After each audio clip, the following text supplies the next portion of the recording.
이사야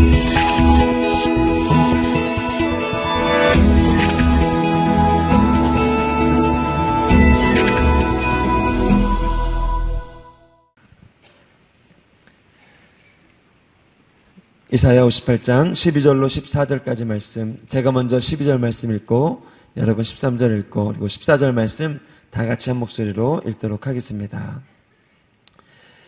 내 자녀들이 옛 폐허를 재건하고 대대로 버려진 기초를 세울 것이다. 사람들이 너를 부서진 성벽을 다시 세우는 사람, 거리를 사람 살도록 만든 장본인이라고 부를 것이다. 발걸음을 삼가고 거룩한 날에 네가 즐겨하는 일을 하지 않으면 내가 안식일을 기쁠 날이라고 부르고 여호와의 거룩한 날을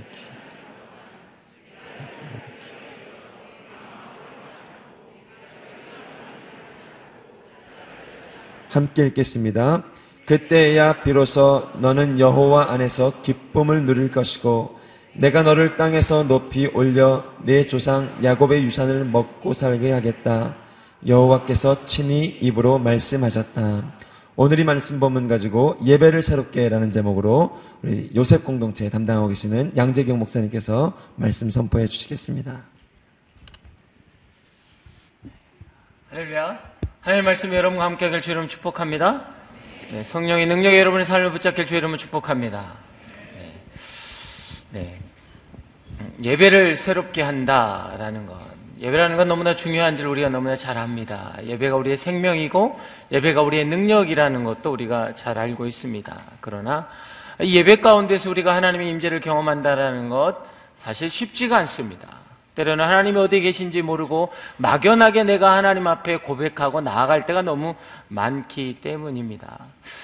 제가 예전에 일본에 쓰나미가 났을 때 갑자기 그 쓰나미가 나고 난 다음에 교회에 어떤 그런 요청들이 있었어요. 뭐냐면 우리도 거기에 구호팀을 만들자. 그래서 교회가 거기에 구호팀을 보냈으면 좋겠다라는 어떤 그런 말씀들이 있으셨어요. 그런데 청년들이 갔으면 좋겠다. 그래서 청년들에게 광고를 하고 구호팀을 만들기 시작했어요. 근데 청년들 부모님들이 굉장히 걱정하시는 거예요. 그때 당시에는 방사능 문제가 너무 심각했기 때문에. 그래서 저도 자원을 했습니다. 그래서 목회자가 가야 되지 않겠느냐. 그래서 자원을 했고, 그때 이상준 목사님도 함께 가시겠다고 해서 갔습니다. 저희가 선발대로 갔기 때문에 거의 인포메이션이 없이 그냥 들어간 거예요.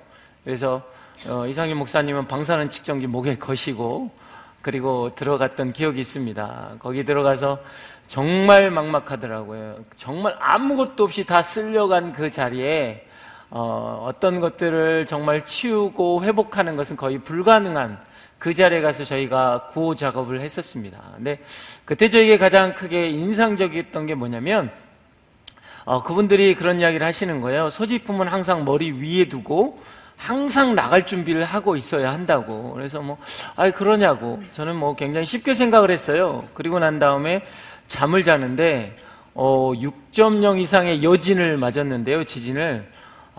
이게 구원의 확신 없으면 안 되겠다라는 생각이 들더라고요. 이러면 죽겠구나. 이게 몸이 상하로 뛰는데요. 자는데 몸이 상하로 뛰는데 이거는 통제불능의 상태. 그래서 여권 챙기고 이거 잡고 하는데 아무것도 못 잡고 여전히 이렇게 멈출 때까지 어쩔 수 없이 기다릴 수밖에 없는 그런 상황이 되었어요. 그래서 이게 지진이 이렇게 무서운 거구나 라고 해서 그 지진에 대해서 이야기를 좀 많이 듣게 됐었어요. 근데 지진은 사실 처음 시작하는 지진보다는 여진이 훨씬 더 무섭다라고 이야기를 하는 거예요. 왜냐하면 처음 시작했던 그 지진으로 인해서 데미지를 받은 건물들, 충격을 받은 건물들이 우리가 보기에는 멀쩡하게 서 있는 것 같지만 거기에 기초에 금이 가고 기초가 무너져 있어서 우리가 눈에는 괜찮은 것 같지만 그 건물 안에 들어가 있으면 여진에 의해서 너무나 쉽게 이렇게 무너져 버린다라는 거예요. 참 제가 그것을 들으면서 제가 생각했던 것이 있습니다. 이 건물이나 신앙도 비슷하구나. 때로는 우리가 우리 삶에 멀쩡한데 정말 신앙생활 잘하는 것 같은데 내 안에 어떤 기초적인 문제가 생겼을 때 그럴 때는 쉽게 무너져 버릴 때가 있다는 거예요. 여러분 그렇잖아요. 교회에서 보면 저 형제는 저 자매는 정말 신앙생활 잘하고 멀쩡한데 어느 날 갑자기 아무렇지도 않는 말 한마디에, 아무렇지도 않는 상황 하나에 너무나 처참하게 무너지는 모습들을 우리가 너무나 많이 본다라는 거예요. 그럴 때 우리는 해석되지 않습니다. 아니 왜 그러지? 아니 이게 그렇게 크게 문제될 일이 아닌데 라고 생각한다라는 거예요. 그런데 그것은 무엇이냐면 그 사람도 모르게 그 사람의 삶 가운데, 신앙 가운데 기초가 금이 가고 무너져 있었다라는 거예요. 여러분의 건물의 기초는요, 절대로 우리 육안으로 보이지 않습니다. 그 안에, 바닥 안에 들어가 있기 때문에 우리는 잘 보이지 않지만 만약에 그 건물에 크랙이 가면, 금이 가기 시작하면 조그만한 충격, 우리가 봐서는 전혀 이해되지 않을 만한 조그만한 충격만 주어도 건물이 무너져 버린다라는 거예요. 사랑하는 여러분, 우리가 예배자의 삶을 살아가지만, 우리가 신앙인의 삶을 살아가지만 때로는 우리 안에 그런 고통과 아픔과 어떤 말 못한 어떤 상처들이 있을 때 우리는요, 때로는 그걸 견디고 이기고 나아갑니다. 그러나 내 자신을 잘 봐야 할 때가 있어요. 왜요? 나도 모르게 내 신앙의 기초에 금이 갈 수 있기 때문에. 그것이 때로는요, 상처라는 것으로 숨겨져 있을 때가 있고요, 분노나 절망이나 좌절이나 낭망함이라는 단어로 내 깊은 곳에서 금이 가서 한 곳이 무너져 내리고 있을 수 있다는 거죠. 그래서 어떤 조그만한 반응 하나에도, 조그만한 자존심을 건드는 말 하나에도 우리 인생이 무너져 버린다라는 것입니다. 여러분, 그래서 기초는 너무나 중요한 것입니다. 신앙의 기초가 온전히 되어 있지 않으면 우리는 하나님 나라의 회복을 가져올 수 없다라는 것입니다. 사랑하는 여러분, 여러분의 삶 가운데 고통이 있었습니까? 여러분의 가정에서 과거에 많은 아픔과 신음이 있었습니까? 지금 이 자리에 여러분이 견디어 잘 나왔지만 여러분의 기초를 다시 한번 생각하고 다져야 한다라는 거예요. 혹시 내 안에 금이 가 있지 않느냐라는 거예요. 크랙이 가 있지 않느냐는 거예요. 나도 모르는 그 금이 가 있을 때 우리 신앙은요, 때로는 처참하게 무너질 수 있다라는 것입니다. 유대 스토리를 보면 이스라엘 백성들이 어떻게 합니까? 이스라엘 백성들이 하나님 앞에 죄를 짓고, 사실 그들은 제가 항상 그 부분들을 말씀을 많이 드리는데요, 이스라엘 백성이 무너지고 이스라엘 백성이 멸망한 것은 예배가 없었기 때문은 아니라는 거예요. 예전에도 그 말씀 꼭 한번 드렸었어요. 이걸 우리가 잘 생각하셔야 돼요. 이스라엘 백성이 무너진 건 예배가 없는 게 아니고 그 예배 가운데 다른 우상들이 들어와 있었기 때문이라는 거죠. 성전 안에 크랙이 가 있는데, 성전 안에 금이 가 있는데 그것이 나에게는 전혀 부담이 안 된 거예요. 하나님께 절하고 하나님께 경배하고 하나님께 예배했지만 또 다른 방법이 있다라는 거죠. 또 다른 신들에게, 가나안에는요, 가나안 땅은 뭐예요? 풍요의 신, 바알의 신. 하나님은 풍요의 신은 아니었거든요. 광야에서 만난 신이었거든요. 만나와 메추라기를 주셨지만 농사를 지으신 신이 아니었어요. 그래서 가나안 땅의 그 바알 신은 풍요의 신이었기 때문에, 아세라 신은 다산의 신이었기 때문에 그 신을 섬기는 거예요. 우리가 알지 못한 땅에 왔기 때문에, 우리 하나님도 이 부분은 잘 모르실 거라고 생각하기 때문에, 여러분, 이게 우리의 믿음의 모습일 때가 있다는 거예요. 우리가 신앙생활을 합니다. 매일매일 우리가 살아가는데 문제는 내 경험이나 내 가치관이나 내 판단이나 내 삶의 어떤 기준들이 어느 순간에 신앙에 금을 그어놓을 때가 있다는 거예요. 크랙이 가 있다는 거예요. 그런데 그것도 모르고 나는 내 마음 안에 그것을 붙잡고 살아갈 때가 많다라는 거예요. 이스라엘 백성도 그랬거든요. 예배를 드렸어요. 예레미야가 망한다라는 선포를 했을 때 수많은 거짓 선지자들이 아니라고 무슨 소리냐고, 하나님께서 약속하셨다고 그 말씀 하나 붙잡았어요. 뭐냐면 다윗의 왕국이 영원하리라. 그 하나님 말씀하신 그 말씀 하나 붙잡고요, 영원할 겁니다, 영원할 겁니다라고, 우리는 태평할 겁니다라고 이야기를 했어요. 그것을 믿었다가 나라가 망했습니다. 여러분, 우리의 신앙생활도 그럴 수 있다라는 거예요. 어느 순간에 내 삶 속에 금이가 있고 기초가 무너져 있는데도 불구하고 나는 그냥 이 예배 가운데서 하나님이 주신 말씀의 위로만 가지고 평안할 것이다, 평안할 것이다, 내 삶은 온전할 것이다 라고 만약에 나간다면 내가 세상 가운데 조그마한 풍랑이 와도 우리는 넘어지고 쓰러지고 무너질 거라는 거예요. 신앙의 기초를 다시 회복하셔야 합니다. 이게 예배의 기초고 이게 예배의 삶이기 때문입니다. 여러분, 그래서 출애굽기 20장 24절부터 26절까지 한번 우리가 다음 한 목소리로 읽겠습니다. 시작.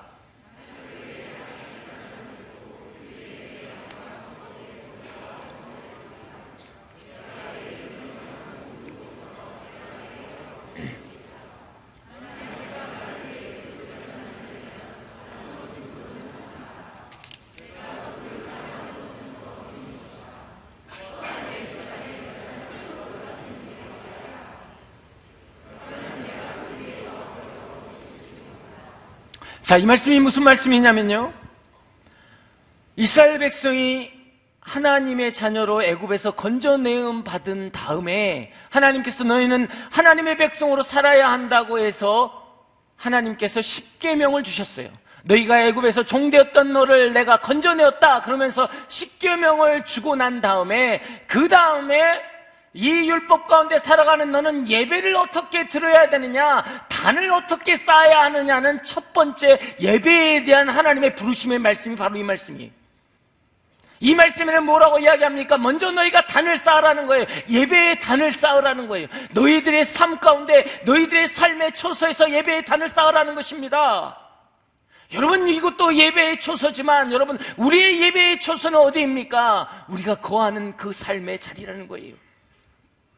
여러분, 분명히 노아의 방주에서 나오자마자 그 자리에 단을 쌓고 예배를 드렸습니다. 아브라함도 본토 친척 아비집을 떠나 가나안 땅으로 들어오자마자 단을 쌓았습니다. 그가 있는 그 자리에 단을 쌓으라는 거예요. 우리의 예배의 태도는 어디입니까? 여러분의 가정에서, 여러분의 삶의 초조에서, 여러분의 직장에서 단을 쌓지 않으면, 예배의 단을 쌓지 않으면 우리는 예배자로 설 수 없는 거예요. 기초가 무너지는 거예요. 사랑하는 여러분, 여러분의 직장이 예배의 초소이십니까? 여러분의 가정이 여러분의 예배의 초소이십니까? 아니요, 때로는 내 가정은 내가 짜증나고 힘들고 어려운 곳이기도 하고 내 직장은 어쩔 수 없이 버티는 곳이라면 여러분, 이미 우리 기초 안에 여러분 금이 가고 무너져 있는 곳이 있다라는 거예요. 그 예배에다는 무엇을 하라고 하느냐? 번제와 화목제를 드리라는 거예요. 여러분, 번제는 무엇입니까? 뭐예요? 내장에 있는 변이나 똥이나 이런 것들 다, 그것들은 버리고 모든 것을 하나님께 다 태우는 것이 여러분 번제예요. 내 삶에 있는 것을, 모든 걸 다 태우는 작업. 내 단에는 무엇입니까? 내 자존심, 내 생각, 내 판단, 내 기준, 내가 했던 내 목표, 내 비전을 다 태우고 하나님만을 바라보는 것, 이것이 여러분 예배의 시작이라는 거예요. 내 삶의 자리에서 내 자존심이 죽지 않았다면, 내 마음에 움틀거리는 내 어떤 마음들이 있다면 그것은 뭐예요? 이미 내 기초가 무너지고 있다는 이야기예요. 그 다음에 화목제를 일으키라는 거예요. 화목제는 무엇입니까? 일부는 떼서 제사장에게, 일부는 떼서 나에게, 일부는 떼서 하나님께 드리는 것을 이야기합니다. 이것이 바로 십자가에 올리기도 하죠. 수직의 관계, 내가 번제를 통해 하나님과 나와의 관계가 회복되면 수평의 관계로 성도와 성도 간의 관계가 회복되는 것, 내가 살아있는 그곳에는요 연합하고 화목하고 하나님의 말씀이 증거되고 생명이 살려지는 놀라운 역사가 일어나야 한다는 거예요. 성경에서 이야기합니다. 성전 문지방에서 흘렀던 물이 나와서 발목을 채우고 무릎을 채우고 허리를 채워서 내가 헤엄칠 수 없는 강을 이루었다. 그런데 문제는 거기에서 뭐예요? 생명이 살아났다라는 거예요. 마치 그 성전에 있는 물이 그 광야를 건너서 저 사해 바다에 들어갔을 때 그 사해 바다가 살아난다라는 메시지거든요. 이게 여러분 성전을 가진 우리의 삶의 목표가 되어야 합니다. 이 화목제가 우리에겐 반드시 있어야 돼요. 내가 있는 곳에 생명이 살아나는 역사가 있어야 된다는 거예요. 내 배에서 생수의 강이 넘쳐 흐르리라. 그것을 마시는 자는 영원히 죽지 아니하리라. 그 하나님의 메시지가 우리한테 있어야 한다는 거예요. 여러분의 삶의 자리에 화목제가 없다면 이것은 예배가 무너진 거예요. 예배의 기초가 흔들기 시작하는 거예요. 만약에 내 삶 가운데요, 나는 정말 도망자의 인생처럼 이 예배의 초소에서만 나는 행복하고 삶의 자리에서 내가 행복하지 않는다면 여러분 이미 이제는 첫 번째 지진을 맞고 기초가 흔들려져 있는 거예요. 그러다가 직장에 가서 상사에게 억울한 일을 당하고 관계 속에서 내가 감당할 수 없는 고통을 당하면 그 사람은 무너지게 돼 있는 거예요.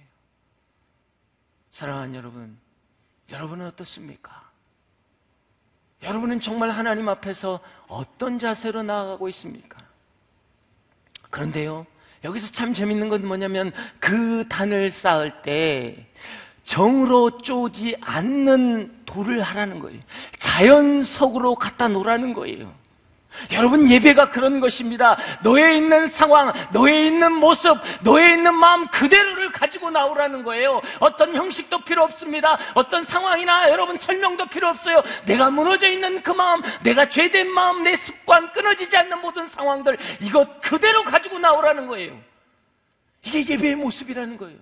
나의 연약함을 그대로 가지고 나와야 합니다. 나의 부족함을, 때로는 이 분노하는 마음, 절제되지 못하는 마음, 두렵고 염려와 근심되는 마음, 내 우울증 가지고 나오라는 거예요. 하나님이 역사하신다라는 거예요. 여러분, 포장해서 가져오지 마십시오. 여러분이 우울증이 있어서 죽고 싶었습니까? 그 모습 그대로 나오라는 거예요. 하나님이 그 단에 살리는 역사가 일어날 거라는 거예요. 이게 예배의 모습입니다. 이게 예배의 역사예요. 여러분, 그런데 또 하나는 무엇이냐면요, 그 단에 계단을 만들지 말라는 거예요.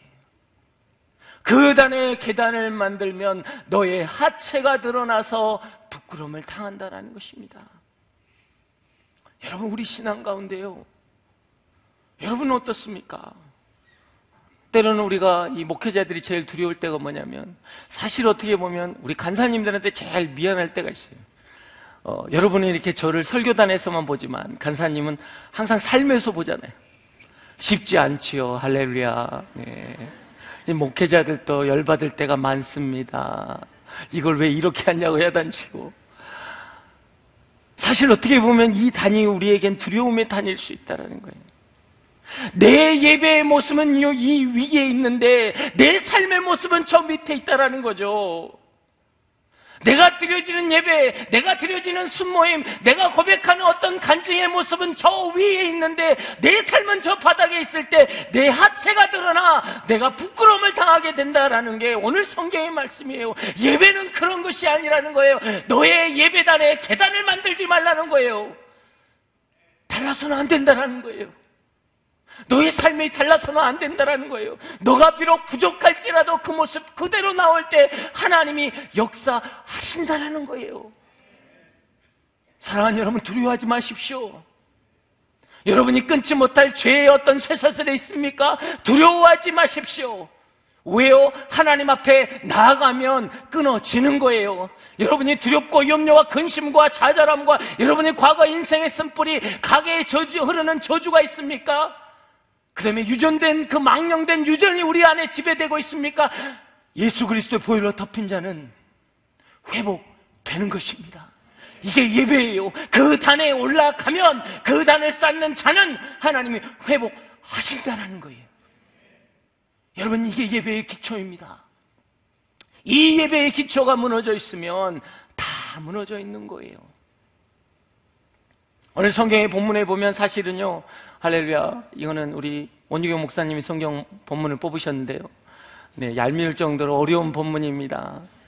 사실 원래 이 본문은 금식에 관한 본문이고 그 다음 본문은 안식일에 관한 본문을 두 개를 합쳐놓고 예배를 회복하라는, 네, 말도 안 되는 이야기를 하는 것 같아서 이걸 묵상해서 하나님, 이게 왜 이 말씀을 주셨습니까? 그래서 막 예배 담당 목사님한테 이게 뭐냐고 도대체. 했는데 제가 묵상하면서 생각된 게 그거였거든요. 오늘 12절을 보면 기초를 쌓으라, 다시 기초를 쌓으라 라고 한 거거든요.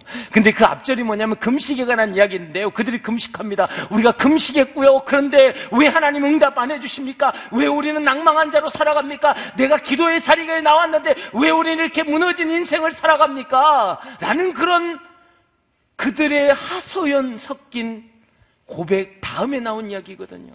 하나님 이야기하는 거예요. 그것은 왜냐하면 너의 기초가 무너져 있기 때문에, 너의 기초가 무너져 있기 때문에, 예배자의 기초가 무너져 있기 때문에 기도를 하지만 하나님이 듣지 아니하신다라는 거예요. 우리가 애통해야지만 하나님의 손이 그곳에 있지 아니하신다라는 겁니다. 사랑하는 여러분, 여러분의 예배가 회복되길 주의 이름으로 축복합니다. 여러분의 인생이 회복되길 주의 이름으로 축복합니다. 여러분, 때로는 그럴 수 있죠. 하나님 앞에 우리가 참 시험 들 때가 있습니다. 뭐냐면 달란트 비유 이런 거 보면 여러분 굉장히 시험 들 때가 있잖아요. 왜요? 5달란트, 2달란트, 1달란트 이것만 보면 굉장히 마음 어려울 때가 있어요. 예전에도 제가 그런 고백을 많이 했었는데, 제가 이상준 목사님하고 8년을 사역했습니다. 밴쿠버 온누리교회에서 사역을 했기 때문에. 근데 그분이 말씀을 너무 잘하시잖아요. 외모부터 시작해서 빠지는 데가 없어요. 네. 얼마나 제가 부러웠던지. 그래서 그분 설교가 너무 잘하셔서 그분이 버린 쪽지도 제가 휘추렁해서 줘봤었어요. 내가 이대로 해버리라. 안 되더라고요. 보시면 알지만 저는 움직여야 하는 사람입니다. 안 돼요. 그런 어떤 그렇게 감질만 나는 그 정형화된 어떤 단어들을 사용 못해요. 저는 하나님은 사랑입니다 그러고 끝나야지 그거 가지고 안 되더라고요. 참 제가 안타까웠어요. 하나님, 왜 저분은 5개를 주시고 저는 1개를 주십니까? 그럴 때 주님이 그러시더라고요. 내 은혜가 내게 족하다. 됐거든요. 쉽지 않더라고요. 사실 신앙인 그럴 수 있어요. 달란트 비유가 우리는 항상 어려울 때가 있어요. 근데 여러분, 달란트라는 은사라는 게 꼭 여러분 터치 해가지고 싹 쓰러지고 이런 것만 은사가 아니에요, 여러분. 그렇잖아요. 저는 그런 것만 사모하니까 제가 여기서 일어나 하면 여기 다 쓰러지면요, 여기 꽉 찰 거예요, 그 다음에. 그렇잖아요. 그건 아니라는 거죠. 섬김도 은사예요, 여러분. 섬김도 은사라고요. 자, 5달란트 가진 자 비유하겠습니다. 부모님 실직하셨고, 내 남동생 사고 치고, 하나 있는 남자친구 맨날 직장 구한다고 제대로 못하고, 직장에선 상사에게 맨날 욕도 먹고, 내 건강 안 좋아요. 받은 게 5개예요. 근데 갑자기 교회에서 오디오 하라고 나옵니다. 아우리치 가야 한다고. 그러다 보니까 갑자기 뭐예요? 그 사람은 그랬어요. 내가 이 몸이 건강치 않아도 내 몸이 못 가지만 나는 내 마음이 가겠습니다 하고 선교 헌금을 그냥 월급을 다 밀어넣습니다. 여러분, 그거예요. 지금 5달란트 가진 자가 5달란트를 더했거든요. 오디오 원데이 아우리치 갔죠. 해외 선교 헌금했죠. 그 다음에 또 직장 있는 사람들 도와줬죠. 이게 5달란트예요. 자, 1달란트를 한번 이야기해 보겠습니다. 1달란트, 가정 좋습니다. 3대째 믿음의 집안이었어요. 아버님이 CEO 출신이라서 저는 차도 있습니다. 얼마나 편한지 몰라요. 내 남자친구 얼짱해져, 키도 좋고 너무 학력 좋아요. 부담 없습니다. 얼마나 좋은지 모르겠어요. 항상 이렇게 화목했어요. 그런데 단 한 가지, 우리 순장이 문제야. 우리 순장만 보면 내가 회복이 안 돼, 회복이. 그래서 어떻게 했어요? 그래, 이거 하나 나는 내비두자. 나 다른 거 다 할 수 있으니까 굳이 이거 하나 내가 할 필요 뭐 있겠냐고. 그거 하나 포기하는 거예요. 나 힘들다고, 나 어렵다고. 사랑하는 여러분, 우리는 1달란트 가진 자처럼 살아가고 있지 않나요? 여러분, 때때로 우리 안에 건강이 있고요, 그래도요 밥은 굽지 않잖아요. 주신 거 많은데 그거 하나 때문에, 그 사람의 말 한마디 때문에 나는 포기하잖아요.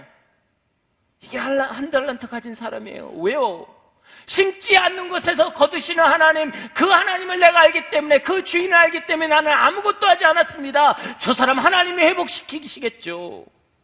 저건 하나님이 하셔야 할 일이죠. 제가 그것을 감당할 필요가 뭐 있겠습니까? 주님이 뭐라고 그랬어요? 게으르고 악한 종아, 게으르고 악한 종아. 사랑하는 여러분, 우리의 예배의 태도는 어떻습니까? 지금 주신 그 한 달란트도 감당을 못해서 지금 여러분 끙끙거리고 있지는 않습니까? 이 고통, 이 아픔, 이 견디기 어려움, 이거 하나 때문에 나는 예배자의 태도가 망가지고 예배자의 삶이 망가지고 관계가 깨어지지는 않았습니까? 이 한 달란트 때문에 나는 울부짖고 있지는 않느냐라는 거예요. 주님이 주신 5거에 대해서는 볼 생각도 없는 거예요. 여러분, 이럴 때 예배가 무너지는 것입니다. 이럴 때 예배가 무너지는 것이에요. 우리 공동체에서는 제가 이게 많이 나눈 이야기인데요, 여러분, 구약에서도 보면 예배가 얼마나 많아요. 뭐 번제, 화목제, 속건제, 뭐 그래 곡식으로 드리는 것, 예배가 너무너무 많습니다. 저는 정말 그때 목회자가 안 된 걸 얼마나 감사한지 몰라요. 전 기억력이 안 좋아서 그런 거 하면 다 잊어먹었을 거예요. 각을 뜨는데 어떻게, 이건 뭐 제가 알아야지 뭘. 사람들은 그렇습니다. 야, 하나님 정말 잔인하다. 아우, 지금은 11조 하나만 있어도 다행이지 그때는 얼마나 헌금이 많았겠어요. 그러면 이것 떼고 저것 떼고 떼면 내 인생은 뭐가 되겠냐고. 여러분, 할렐루야, 하나님 그런 분 아니에요. 가난한 자는 뭘로 드리라고? 비둘기로, 송아지 드리라는 거 아니에요. 왜 예배가 많냐라는 거예요. 왜 예배가 많냐면 한 가지예요. 나 너 만나고 싶다라는 거예요. 하나님의 임재 앞에 나오라는 거죠. 나 너 만나고 싶다, 나 너 이야기하고 싶다, 내 사랑을 표현하고 싶고 나의 임재 가운데 너가 들어와서 대면하는 것을 나는 보고 싶다라는 하나님의 마음이라고요. 그런데 여러분 어떤가요? 뭐 리더십 하나 세우면요 힘들어요. 어머요, 목요일날 와야지요, 금요일날 또 뭐 기도 모임 나와야죠, 토요일날 또 회의한다고 나와야죠, 주일날 나와야죠. 힘들어서 안 해. 예배의 자리가 이제 힘들어요. 더 이상 오지 말라고 해서 주일 하나로 나는 enough. 주님이 보고 싶어 하시는데, 하나님이 보고 싶다고 예배 자리를 불렀는데 어느 순간에 나는 뭐예요? 예배가 무너져 있어요. 뭘로? 나의 생각과 나의 판단과 나의 지침 때문에 예배가 무너져 있는 그 자리, 여러분 분명하게 회복하셔야 합니다.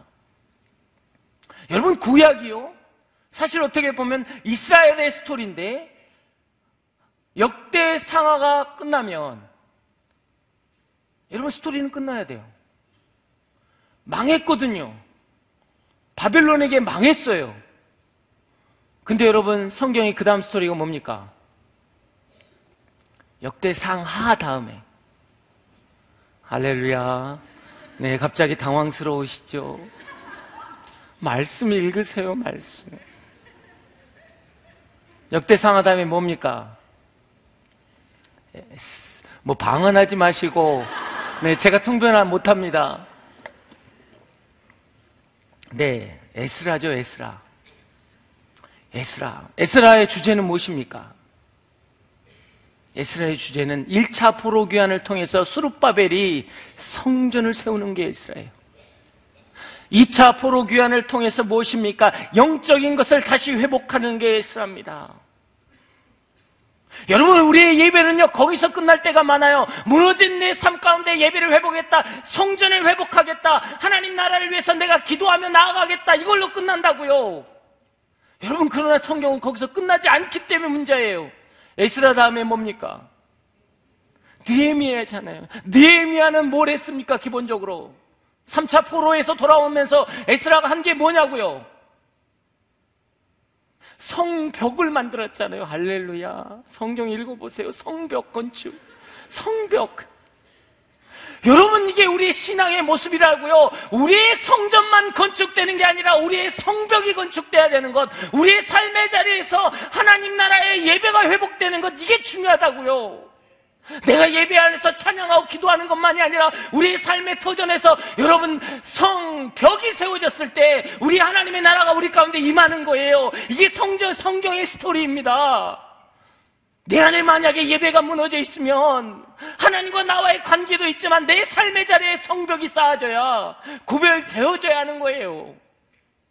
여러분요, 암과 일반 세포를요, 적당한 온도, 적당한 조건 가운데 시험관에 넣으면요, 누가 이기는 줄 아세요?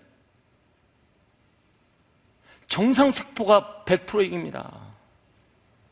그건 하나님의 법칙이에요. 정상세포가 이기는데 암의 발생은 무엇입니까? 암이 좋아하는 환경을 만들기 때문이에요.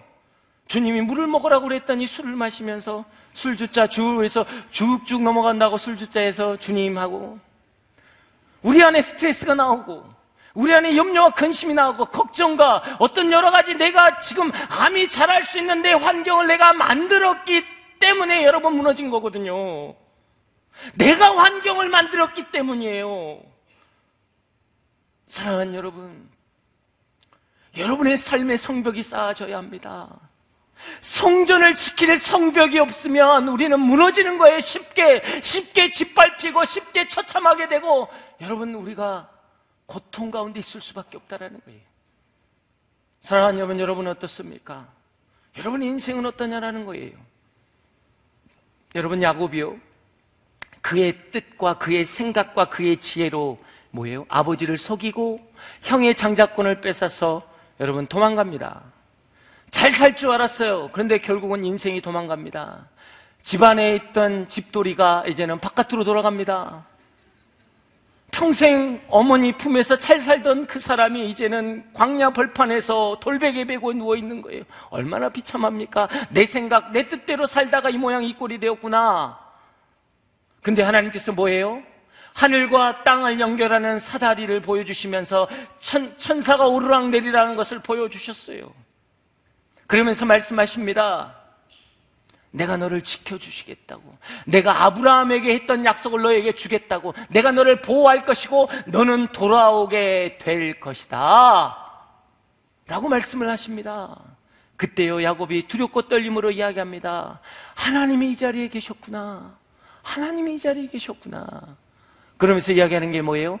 하나님이 나를 돌아오게 하신다면 나는 어떻게 해요? 분명히 11조를 할 것입니다. 하나님을 믿을 것입니다. 그리고 이것이 하나님의 집, 하나님의 성전이 되게 하겠습니다. 그러면서 뭐예요? 자기가 배웠던 돌을 세워서 기름을 붓고 여러분 그곳에 예배를 드렸습니다. 베델, 하나님의 집. 야곱이 그 타향살이 가운데 고통과 힘든 가운데 있을 때도요, 그는 하나님께로 갈 이정표가 있었어요. 베델이라는 하나님께 가야 할 이정표가 있었다라는 거예요. 마치 무엇입니까? 다니엘이 그랬던 것처럼, 다니엘이 포로의 인생을 살아가면서 정말 갖은 고생을 하고 살다가 총리까지 갔어요. 그러나 그의 인생은 무엇입니까? 그의 집에 예루살렘을 향한 창문이 있었고 그 창문을 향해서 그는 매일 3번씩 기도했다라는 거예요. 하나님께로 갈 이정표가 있었다라는 것입니다. 사랑하는 여러분, 여러분의 인생 가운데 드려진 이 예배들, 여러분의 인생 가운데 붙잡았던 이 말씀들, 여러분 때로는 여러분이 방황하고 힘든 그 자리에 그 말씀이 하나님의 나라로 가게끔 하실 거예요. 여러분, 그래서 중요한 거예요. 그 말씀 붙잡는 거 중요한 거예요. 여러분의 인생 가운데 그 말씀 붙잡고 살아가는 건 너무너무 중요한 거예요.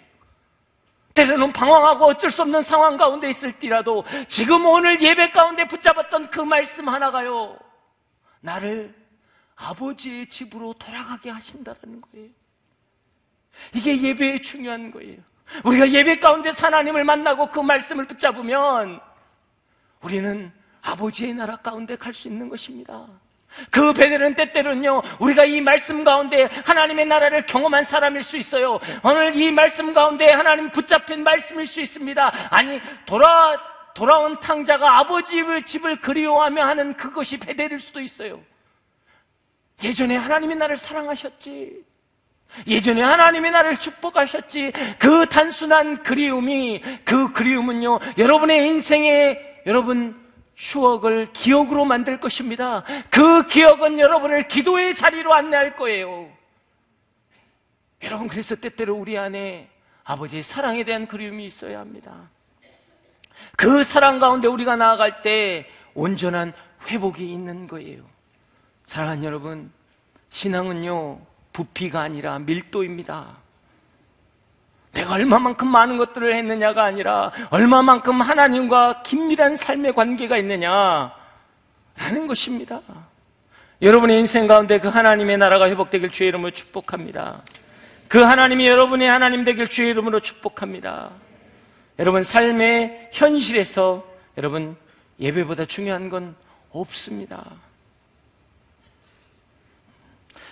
여러분 베드로가요 게네사렛 바닷가에서, 여러분 그 게네사렛 바닷가 갈릴리 호수죠. 우리는 이것만 압니다. 뭐예요? 베드로가 밤새도록 그물질을 해서 그물에 고기 한 마리 못 잡았습니다. 그랬더니 예수님이 오셔서 깊은 데로 가서 그물을 던져라 그랬더니 그물이 찢어질 만큼 고기를 많이 잡았더라. 그랬더니 베드로가 깜짝 놀라서 나는 죄인이로소이다. 나에게서 떠나소서. 그랬더니 나를 따르라. 너는 사람을 낚는 어부가 되리라. 여기까지는 알아요. 여러분이 알아요. 근데 문제는 이 전의 것을 모른다는 거예요. 이 전의 건 무엇입니까? 그 전에 예수님이 그 옆에 있는 그 광야에서요 수많은 사람들을 놓고 하나님 예수님이 가르치셨어요. 근데요 이 호기심 많은 베드로가 거기를 가지 않습니다. 거기를 가지 않고요 그 배에서 빈 그물을 기고 있었어요. 그래서 주님이요 그 허다한 무리 가운데서 그 혼자 있는 베드로에게 시선을 맞추고 주님이 걸어오신 거예요. 베드로에게 있어서는 예배보다 그 빈 배가 더 중요했거든요. 그 빈 배는 삶의 두려움이거든요. 이 두려움이 예배보다 더 귀한 것으로 생각되어진다는 거죠. 우리의 삶의 태도가 때로는 그럴 수 있습니다. 베드로처럼 오늘 주님이 우리 가운데 오시지만 나의 빈배를 보면서 나는 처량하게 주님을 볼 수 없는 거죠. 주님 앞에 나아갈 힘이 없는 거예요. 이 빈배는 나의 삶이기 때문에, 나의 삶의 두려움이기 때문에, 나의 삶의 염려이기 때문에. 사랑하는 여러분, 여러분의 배를 보지 마시고 주님을 보시길 주 이름으로 축복합니다. 여러분 경건의 가장 중요한 태도는 무엇입니까? 하나님이 보고 계시고 그리고 나는 하나님 앞에 서 있다라는 게 경건의 태도예요. 나는 하나님 앞에 서 있다. 그래서 여러분 종교 교육자들의 신앙의 모태가 무엇이었습니까? 하나님 앞에서 코람데오. 그것은 라틴어인데요. 코람 앞에서 데오, 하나님 앞에서 나는, 우리가 이것이 우리의 생각과 우리의 뜻이 아니라 하나님 앞에서 이 종교개혁을 하기 시작했다라는 거예요. 하나님 앞에 서는 것, 감찰하시는 하나님 앞에 서는 것, 이것은 우리에게 굉장히 중요한 것입니다. 여러분 하나님이 여러분을 감찰하신다 그러면 부담스럽지요? 할렐루야. 하나님이 여러분을 보고 계십니다. 아멘이 되십니까?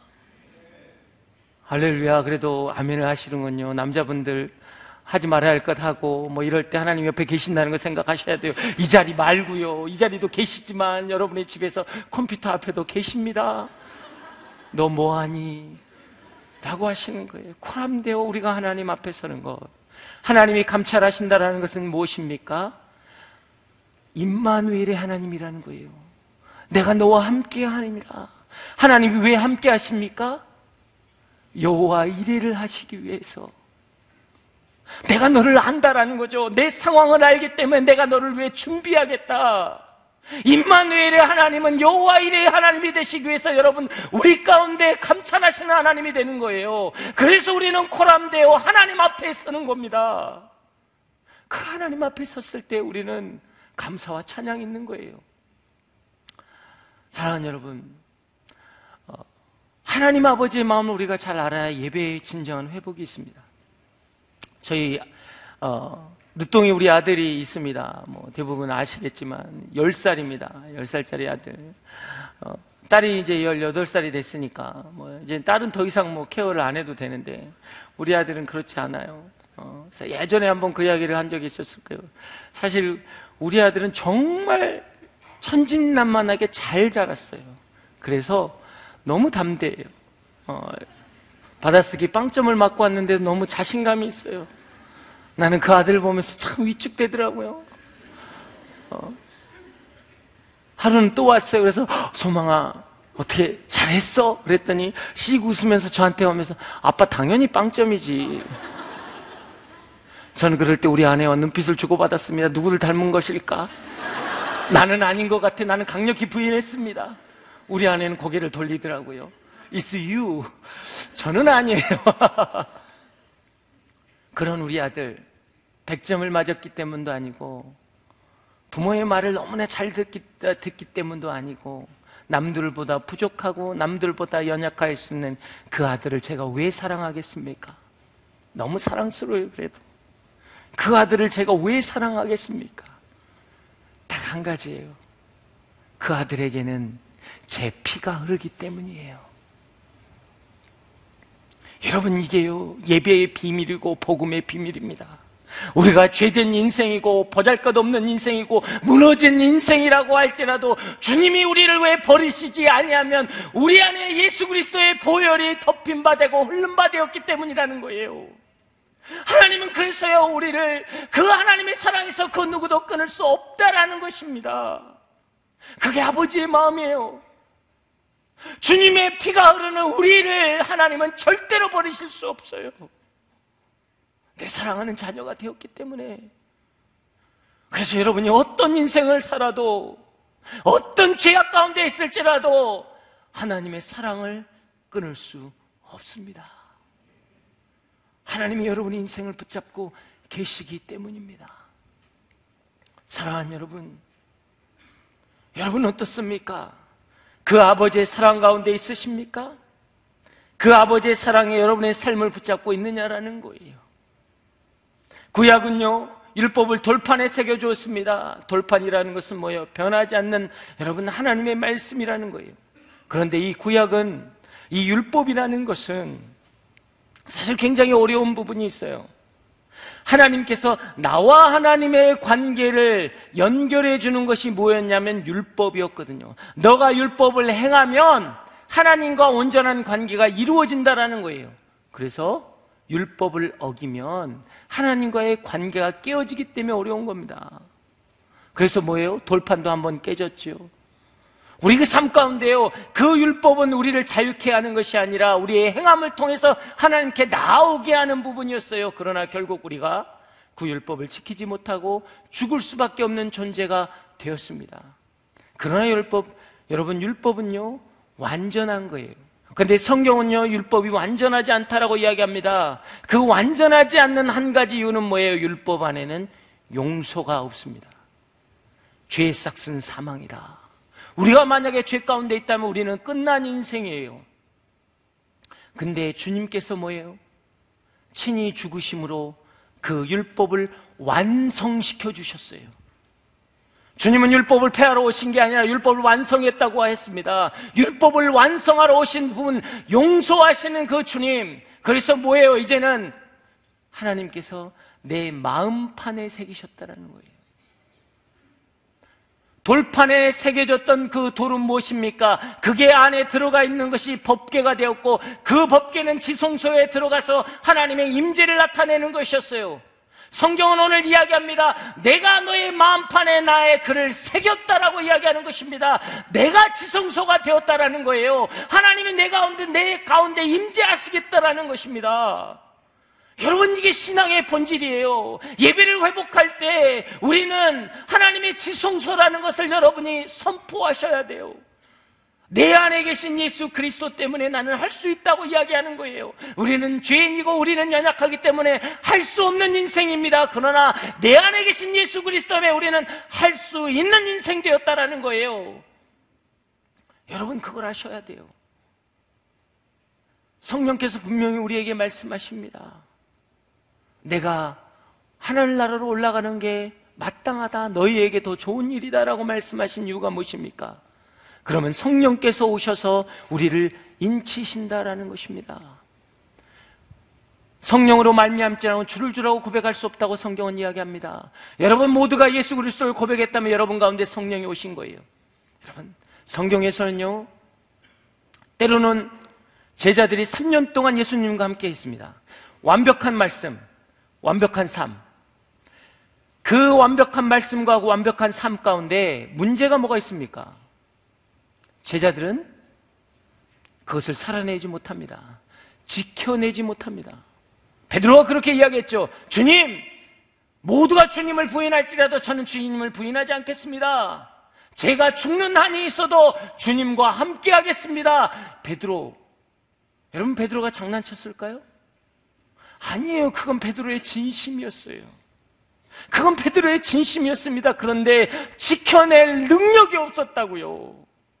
그들 가운데는 그 말씀을 지켜낼 능력이 없었다고요. 그러나 오순절 성령의 역사가 있고 난 다음에 그가 도망갔던 그 공회에 가서 말씀을 전하게 됩니다.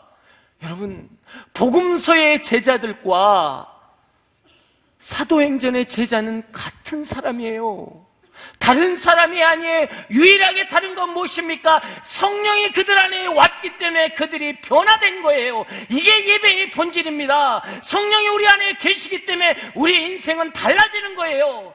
비록 복음서에 우리가 지키지 못하는 연약한 자였지만 이제는 사도행전에 나오는 여러분 사도의 삶을 살아가는 인생이 된다라는 거예요.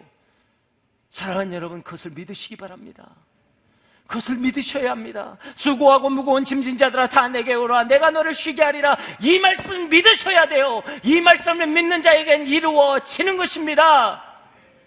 할 수 있거든. 무슨 말이냐? 믿는 자에겐 능치 못할 일이 없다. 우리가 믿고 나가면 역사가 일어난다는 거예요. 이게 예배 회복이에요. 말씀 앞에 서는 것, 말씀을 붙잡는 것, 말씀을 신뢰하는 것, 그 인생의 회복의 역사가 일어날 것입니다. 여러분 안에 그 인생이 일어나길 주의 이름으로 축복합니다. 여러분의 삶 가운데 그 인생이 일어나길 주의 이름으로 축복합니다. 하나님이 여러분을 역사하실 거예요. 하나님이 여러분의 삶을 붙잡아 주실 것입니다. 여러분, 여러분의 삶 가운데 있는 이 모든 것들을 하나님께 드리십시오. 그럴 때 하나님은 그것을 선히 사용하시고 여러분의 인생을 세워 주실 것입니다. 여러분, 성령을 주신 가장 큰 이유는 무엇인 줄 아십니까? 우리로 하여금 하나님 앞에 순종하며 살 수 있는 능력을 주시고 말씀을 깨닫고 실천하는 능력을 주시는 거예요. 제자들은 그 능력이 없었어요. 그러나 성령을 받고 난 다음에 그 능력이 생긴 것입니다.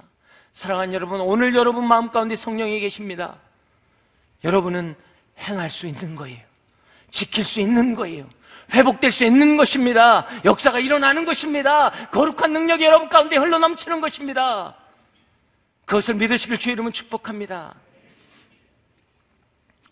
제가 한 가지 스토리를 한번 말씀드리겠는데요. 이거는 그 다섯 손가락의 기도라는 책에 나와 있는 대표적인 이야기입니다. 거기에 어떤 이야기가 나왔냐면요, 앤드류라는 목사님이 계셨어요. 앤드류라는 목사님이, 그분이 이제 캐나다 북쪽에 있는 저기 먼 산골 마을에 이제 그 부흥회를 해달라는 것 때문에 가게 되었습니다.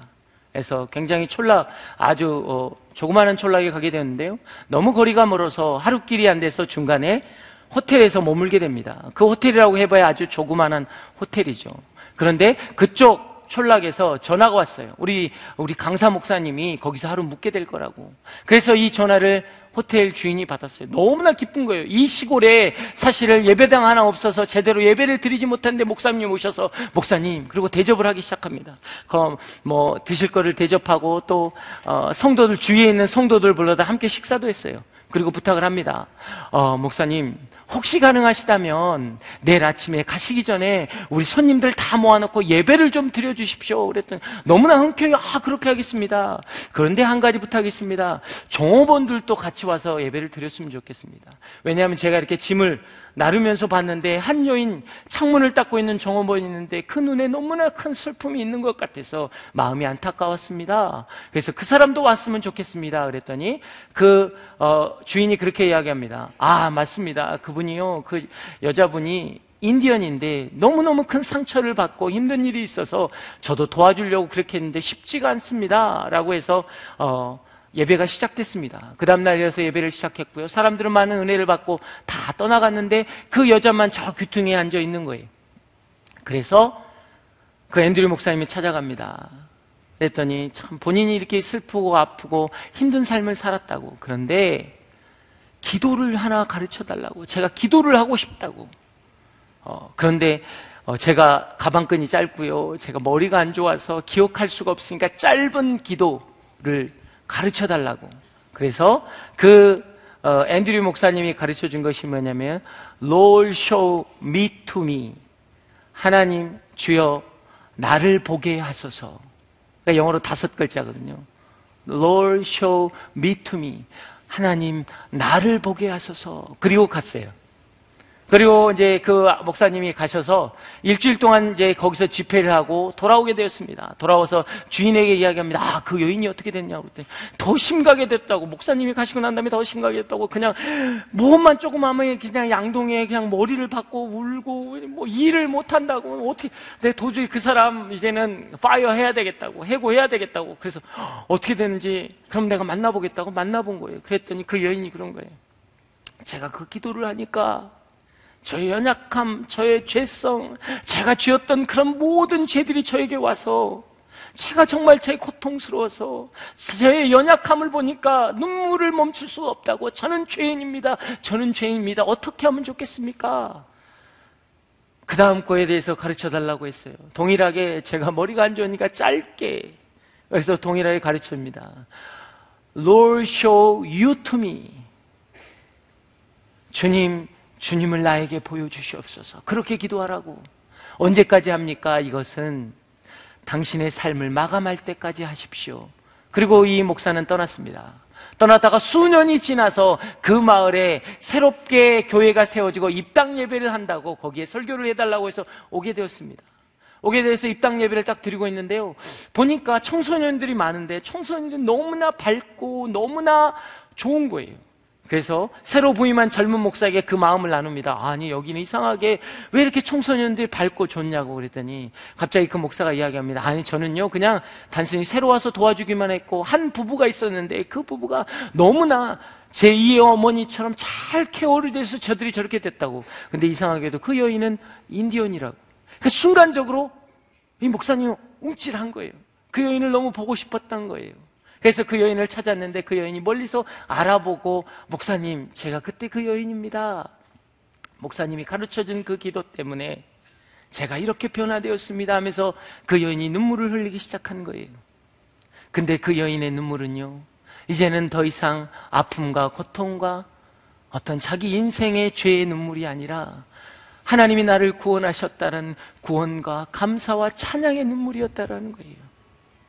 그 여인은 더 이상 그의 인생의 뒤를 돌아보지 않고 그의 삶 가운데 계시는 하나님을 바라보며 살아가는 인생이 되었다는 것입니다. 사랑하는 여러분, 예배는 그래요. 먼저 나를 보는 것입니다. 나는 죄인입니다. 나는 죄인입니다. 그렇지만 그 다음에 발자국은 무엇입니까? 주님을 보는 것입니다. 나 같은 죄인이 살리신 그 은혜에 고맙다라는 그 고백. 그 주님을 바라볼 때 우리 인생이 변화된다라는 것입니다. 사랑하는 여러분, 하나님은 한 영혼을 천하보다 귀하게 생각하십니다. 그 수가성의 여인, 우물가의 여인을 만나려고요, 주님은 사마리아까지 직접 가셨어요. 그 삭개오 한 사람을 만나기 위해서 여러분 여리고로 가셨던 주님입니다. 하나님은 여러분의 눈물 가운데 나타나실 것이고 여러분을 회복시켜 주실 것입니다.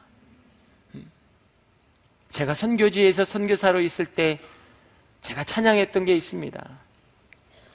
예수 더 알기 원함은 크고도 넓은 은혜라, 대속해 주신 사랑을 간절히 알기 원하네. 내 평생의 소원, 내 평생의 소원, 대속해 주신 사랑을 간절히 알기 원하네.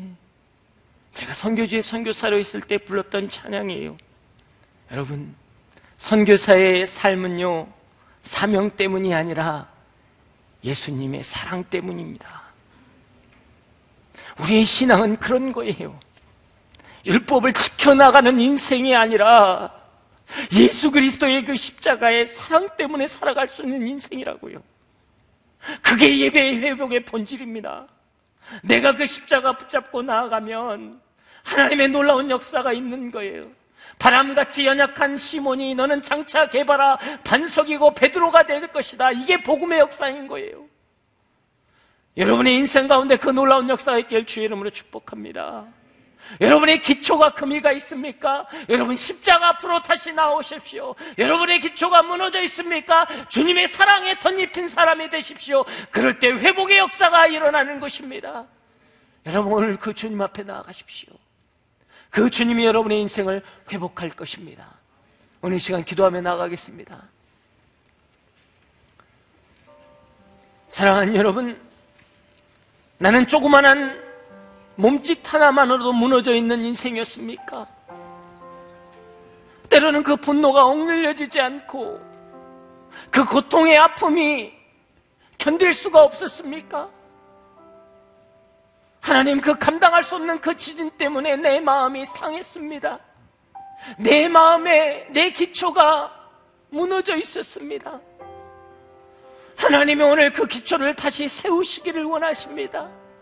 내 십자가로 너를 다시 세우리라. 내 사랑으로 너의 인생을 다시 세우리라. 주여 역사하여 주시옵소서.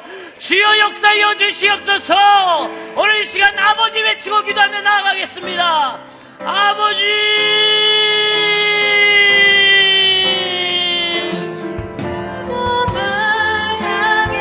하나님 아버지, 오늘 이 시간 주여 역사하여 주시옵소서.